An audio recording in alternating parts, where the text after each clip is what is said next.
നമസ്കാരം. ധനമന്ത്രി നിർമ്മല സീതാരാമൻ രണ്ടാം മോദി സർക്കാരിന്റെ അവസാന ബജറ്റ് ഏതാനും മണിക്കൂറുകൾക്ക് മുൻപ് അവതരിപ്പിച്ചു കഴിഞ്ഞിരിക്കുന്നു. വലിയ മിന്നുന്ന പ്രഖ്യാപനങ്ങളൊന്നും ഈ ബജറ്റിൽ ഇല്ല എന്ന ഒരു തരത്തിലുള്ള വാർത്തകൾ നമ്മുടെ മലയാള മാധ്യമങ്ങളിൽ വന്നു തുടങ്ങിയിട്ടുമുണ്ട്. പക്ഷെ അങ്ങനെയല്ല. കാരണം ഈ ബജറ്റിൽ ഏറ്റവും അധികം പ്രാധാന്യം നൽകിയിരിക്കുന്നത് അരികുവൽക്കരിക്കപ്പെട്ടു പോയ ആളുകൾക്ക് തന്നെയാണ്. അത്തരത്തിൽ എടുത്തു നോക്കുമ്പോൾ പറയേണ്ടത് മത്സ്യബന്ധന മേഖലയുമായി ബന്ധപ്പെട്ട് ഈ ബജറ്റിൽ ഉൾക്കൊള്ളിച്ചിരിക്കുന്ന മിന്നുന്ന പ്രഖ്യാപനങ്ങൾ തന്നെയാണ്. സമുദ്ര ഉൽപ്പന്നങ്ങളുടെ കയറ്റുമതി വർദ്ധിപ്പിക്കുന്നതിനും മത്സ്യ സമ്പദ് വ്യവസ്ഥ മെച്ചപ്പെടുത്തുന്നതിനുള്ള നിരവധി നടപടികളാണ് ഈ ബജറ്റിൽ ധനമന്ത്രി നിർമ്മല സീതാരാമൻ ഉൾക്കൊള്ളിച്ചിട്ടുള്ളത്. മത്സ്യബന്ധന മേഖലയിൽ 55 ലക്ഷത്തോളം തൊഴിലവസരങ്ങൾ സൃഷ്ടിക്കുമെന്നുകൂടി നിർമ്മല സീതാരാമൻ ബജറ്റ് പ്രഖ്യാപന വേളയിൽ പറഞ്ഞിട്ടുണ്ട്. അങ്ങനെ മത്സ്യബന്ധന മേഖലയ്ക്ക് കൃത്യമായ പ്രാധാന്യം നൽകാൻ കേന്ദ്ര സർക്കാർ മറന്നിട്ടില്ല. എന്തുകൊണ്ടായിരിക്കാം മത്സ്യബന്ധന മേഖലയ്ക്ക്, പ്രത്യേകിച്ചും ഇത്രയും കാലം പാർശ്വവൽക്കരിക്കപ്പെട്ട് കിടന്നിരുന്ന മത്സ്യബന്ധന മേഖലയ്ക്ക് വലിയ പ്രാധാന്യം മോദി സർക്കാർ നൽകുന്നത് എന്ന ചോദ്യത്തിന് കൃത്യമായ രാഷ്ട്രീയ ഉത്തരമുണ്ട്. കാരണം ലോക്സഭാ തെരഞ്ഞെടുപ്പിൽ മത്സ്യബന്ധന തൊഴിലാളികളുടെ വോട്ട് നിർണായകമാകുന്ന നിരവധി മണ്ഡലങ്ങളുണ്ട് എന്നത് തന്നെയാണ്. നമുക്കറിയാം, ഏതാനും ആഴ്ചകൾക്ക് മുൻപാണ് പ്രധാനമന്ത്രി നരേന്ദ്രമോദി തമിഴ്നാട്ടിൽ സന്ദർശനം നടത്തിയത്.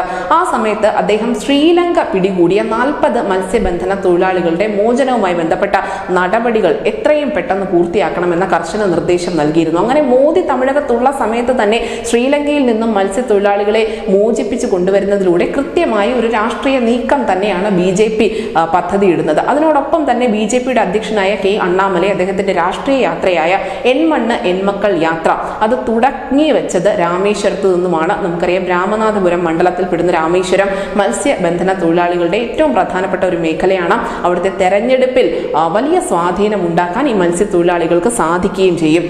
ഗുജറാത്ത് കഴിഞ്ഞാൽ ഏറ്റവും അധികം തീരപ്രദേശമുള്ള ഒരു സംസ്ഥാനം തമിഴകം തന്നെയാണ്. തമിഴ്നാട്ടിലെ 15 ജില്ലകളിലെ 17 ലോക്സഭാ മണ്ഡലങ്ങളിലെ ജയപരാജയങ്ങളിൽ വളരെ നിർണായകമാണ് ഈ മത്സ്യത്തൊഴിലാളികളുടെ വോട്ട് എന്ന് പറയുന്നത്. അതുകൊണ്ട് തന്നെയാണ് ഇത്തരത്തിലുള്ള നീക്കങ്ങൾ കേന്ദ്ര സർക്കാരിന്റെ ഭാഗത്തു നിന്നും ഉണ്ടായിരിക്കുന്നതും. ഇനി ഗുജറാത്തിലാവട്ടെ, അവിടുത്തെ കച്ച് ലോക്സഭാ മണ്ഡലം അത് രാജ്യത്തെ തന്നെ ഏറ്റവും വലിപ്പമുള്ള 3ാമത്തെ ലോക്സഭാ മണ്ഡലം കൂടിയാണ്. അവിടെയും നിർണായകമാകുന്നത് മത്സ്യത്തൊഴിലാളികളുടെ വോട്ട് തന്നെയാണ്. ഗുജറാത്തിലെ നിരവധി മണ്ഡലങ്ങളിൽ ജയപരാജയങ്ങൾ തീരുമാനിക്കുന്നതിൽ ഈ മത്സ്യബന്ധന തൊഴിലാളികൾക്കുള്ള പങ്ക് ചെറുതല്ല. ഗുജറാത്തും തമിഴ്നാടും മാത്രമല്ല, മറ്റ് സംസ്ഥാനങ്ങൾ, അതായത് ഗോവ, മഹാരാഷ്ട്ര, ആന്ധ്രാപ്രദേശ്, കർണാടകം, പശ്ചിമ ബംഗാൾ, കേരളം തുടങ്ങിയ സംസ്ഥാനങ്ങളിലെല്ലാം തന്നെ മത്സ്യത്തൊഴിലാളി വോട്ടുകൾ നിർണായകമാകുന്ന പല മേഖലകളുമുണ്ട്. അങ്ങനെ കോസ്റ്റൽ പാർലമെന്റ് സീറ്റുകളിലൊക്കെ ലക്ഷ്യം വെച്ചുകൊണ്ട് തന്നെയാണ് BJP ഇത്തരത്തിലുള്ള ഒരു നീക്കം നടത്തിയിരിക്കുന്നത്.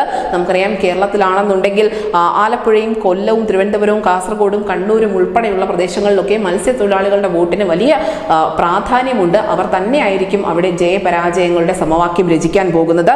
ഇനി മംഗലാപുരം ഉൾപ്പെടെയുള്ള മേഖലയിലൊക്കെ മത്സ്യബന്ധന തൊഴിലാളികൾ മാത്രമാണ് ആര് ജയിക്കണം എന്ന് തീരുമാനിക്കുന്നത് എന്നുകൂടി എടുത്തു പറയേണ്ടി വരും. അതിനോടൊപ്പം എടുത്തു പറയേണ്ട മറ്റൊരു പ്രധാനപ്പെട്ട നീക്കം കൂടി ഉണ്ടായിരുന്നു. കാരണം 1ാം മോദി സർക്കാർ അധികാരത്തിലേറിയ സമയത്താണ് കേന്ദ്രത്തിൽ ഫിഷറീസ് എന്ന ഒരു വകുപ്പ് തന്നെ ആരംഭിക്കുന്നത്. അതിന് തൊട്ട് മുൻപ് വരെ സമുദ്ര കയറ്റുമതി അതുമായി ബന്ധപ്പെട്ട വകുപ്പിൽ തന്നെയായിരുന്നു ഇത്തരം പ്രശ്നങ്ങളൊക്കെയും അഡ്രസ്സ് ചെയ്തുകൊണ്ടിരുന്നത്. പക്ഷേ സംസ്ഥാനങ്ങളിലൊക്കെയും ഫിഷറീസ് വകുപ്പ് ഉണ്ടായിരുന്നതാണ്.